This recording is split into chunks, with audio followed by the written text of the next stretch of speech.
नमस्कार, नागरिक शास्त्र न्यूज मध्ये आपलं स्वागत आहे। आता आपण माझ्या मागे बघू शकता, इथं रस्ता बंद झालाय म्हणून आंदोलनासाठी बसलेले सर्व मंडळी दिसत आहेत। त्यांच्यासोबत नगरसेवक देखील आंदोलनाला बसले आहेत। अभिरुचीचा जो काही मॉल आहे त्याच्या समोरचा जो परिसर आहे या ठिकाणी आंदोलनाला बसले आहेत। आपल्या सोबत हरिदास चरवड देखील आहेत। नक्की कशा संदर्भात या ठिकाणी आंदोलन आहे आपण त्यांच्याकडून समजून घेऊयात। भाऊ, काय सांगाल, कशा पद्धतीचं आंदोलन आहे? काय झालंय, ही जी गोसावी वस्ती जी आहे, वडगाव बुद्रुकची पूर्वी ग्रामस्थ होते। एक वॉर्ड आमच्या ग्रामपंचायतचा या भागामध्ये होता। आमच्या ग्रामस्थांनी या गोसावी वस्तीला पूर्वी रस्ता दिला होता, ग्रामसभेमध्ये ठराव करून। तो रस्ता जो होता ते ग्रामस्थ आमचे वापरत होते।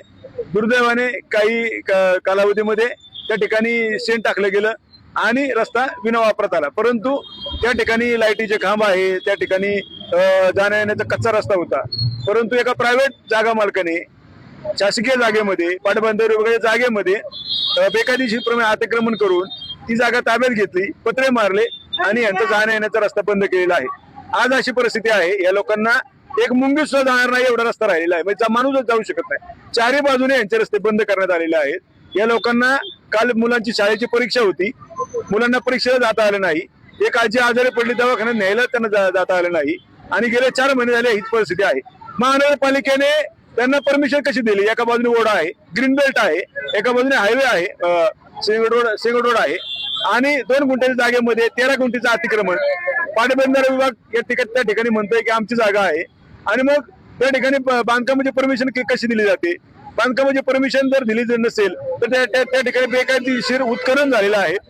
बेकायदेशीर उत्खनन जर झाले असेल तर महसूल विभाग झोपा काढतोय का? महसूल विभागाने त्या ठिकाणी कारवाई करायला पाहिजे।